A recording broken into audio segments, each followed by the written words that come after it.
And now to the arts. ArtX Lagos Fair held art enthusiasts spellbound for days with an array of works of art on display, bringing the best artists from across the globe to the commercial hub.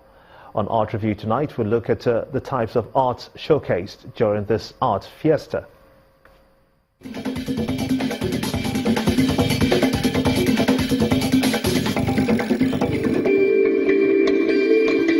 The Civic Centre comes alive as distinguished guests make their way in to be part of this celebration of creativity of the ArtX Lagos Fair. The first of its kind, not only in Lagos, but also in West Africa. Gaily dressed men and women, excitement written all over their faces as they look forward to this interesting fiesta.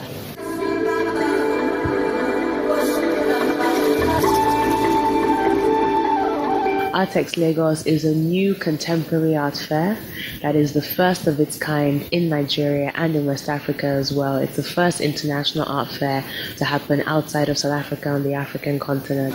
It's a place where creators meet buyers, greenhorns see more innovation, while art patrons get more insight on the latest techniques in the art world. It's a good idea. It's a good meeting place to network, and for new artists, undiscovered artists, it's a good platform to discover them and to showcase them to the world. There's so much here that's happening in Nigeria, so much artistic platforms, a lot of curations, art exhibitions, but this is the big deal.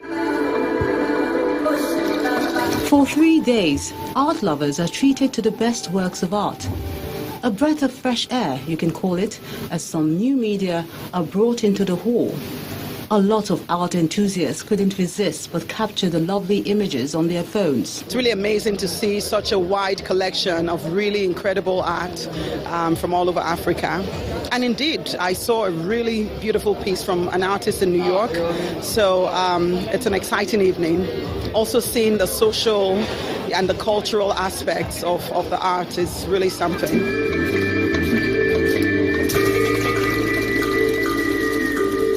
Images that talk about all too familiar scenarios, such as the meeting between the Nigerian president and the German chancellor, to the elections in the United States. There are live drawing sessions. Any person, patient and willing, strikes a pose. A varied program of exhibitions, specially curated projects that show the vast nature of the art. For instance, beyond the usual suspects like painting, sculpture and photography, the audience get to appreciate video art, sound art and graffiti.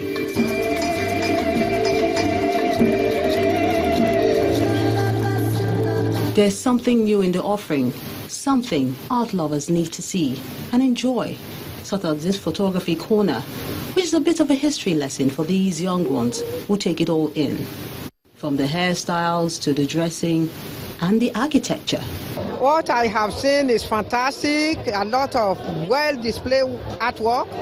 Made in Nigeria, a lot of them, 99% is made in Nigeria. This is our own achievement, this is our treasure, and this is our life. Whichever side of the divide one looks at it, the bottom line is ArtX Lagos is adding to the discussion that art indeed plays a big role in any society. Africans are doing marvelous things and need to be displayed in order to create a vibrant art market so the world can see what Africa has to offer.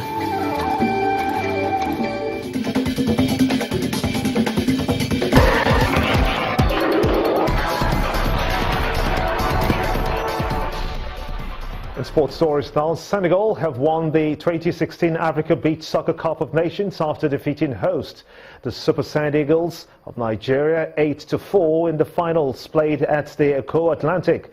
Having qualified for the 2017 FIFA Beach Soccer World Cup in Bahamas, the Super Sand Eagles were hoping for a third African title, but they were unable to contain the superior firepower of the Senegalese.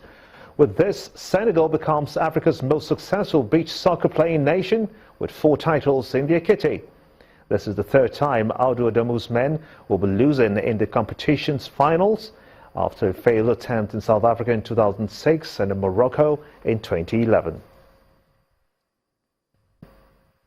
In the English Premier League, Raheem Sterling on Sunday evening scored a second-half winner as Manchester City came from a goal down to defeat Arsenal 2-1 at the Etihad Stadium. The results take City up to second in the English Premier League table, although Liverpool could retake that spot if they win at Everton on Monday. The Gunners, who replaced City in fourth place, took the lead after only 5 minutes through Theo Walcott. City were much improved after the break and equalised through Leroy before Sterling sealed it in the 71st minute. Tottenham also defeated Burnley by the same scoreline. Earlier, Jay Rodriguez's first Premier League goal since August gave Southampton a 3-1 victory over local rivals Bournemouth.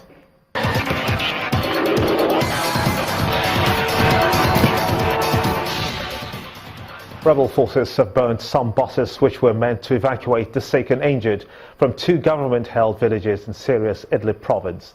The convoy was travelling to Foa and Kafraya when it was besieged by rebel fighters. Pro-government forces are demanding the people be allowed to leave the mainly Shia villages in order for the evacuation of eastern Aleppo to restart.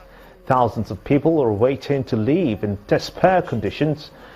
The initial plan to evacuate eastern Aleppo collapsed last week, leaving civilians stranded at various points along the route out without access to food or shelter. The monitoring group, the Syrian Observatory for Human Rights, says that 6 buses were attacked and torched, while the Syrian state media claimed that armed terrorists attacked 5 buses. At least 40 soldiers have been killed and some others wounded by a suicide bomber in the eastern Yemeni port city of Aden. Reports suggest that the soldiers were queuing up to receive salaries near a military base when the attackers struck. And the main news again. Over 20 farmers have been killed following a clash between thieves and Fulanis in Dang Acha in Taraba State, northeast of Nigeria. Also today, the clashes occurred in early hours of Sunday were said to have been due to the reprisal attacks in that area. Also today, multi-award winning station Channels Television emerged winner of the 2016 NMMA Station of the Year Award for the 11th time. At the award ceremony, which took place in Lagos, Channels Television news anchor Amarachi Ubani was also named the Newscaster of the Year. And rebels have also burnt several buses meant to convey the sick and injured from government-held villages in Syria's Idlib province. And that has been the news tonight. I want to thank you so much indeed for being a part of it. On behalf of everyone here, have a splendid night, friends, and a great week ahead. Good night.